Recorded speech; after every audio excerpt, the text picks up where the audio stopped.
Amaka was known for her boldness, often brushing aside the warnings of her elders. Unlike the others, Amaka believed more in what she could see than in unseen spirits or ancestral shadows.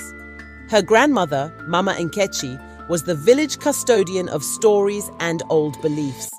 One evening, as the sun dipped below the horizon, Mama Nkechi sat on the veranda, watching Amaka gather her laundry.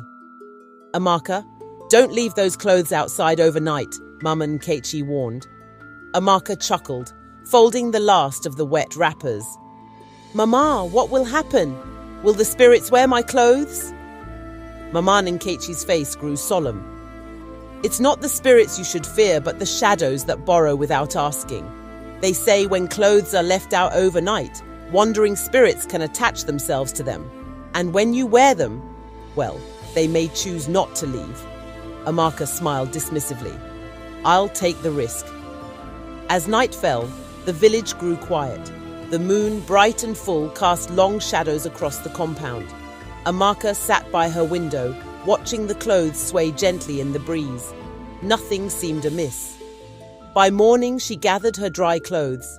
As she slipped on one of her favorite blouses, a sudden chill swept over her. The day felt heavier, the air thick with something she couldn't quite name.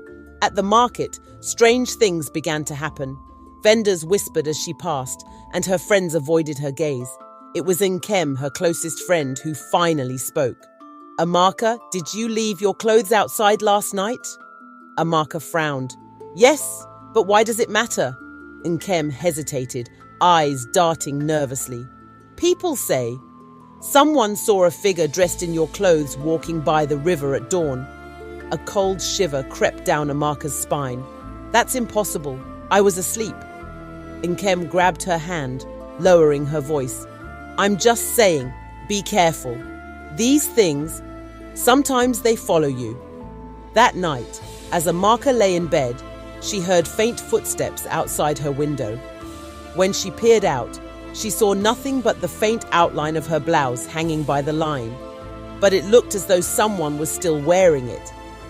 The next morning, Amaka took her clothes down before sunrise, not daring to leave them out again. But the unease lingered for days. When she finally confided in Mama Nkechi, the old woman only nodded knowingly. "The ancestors are merciful," Mama Nkechi said. "You were given a warning. Some are not so lucky."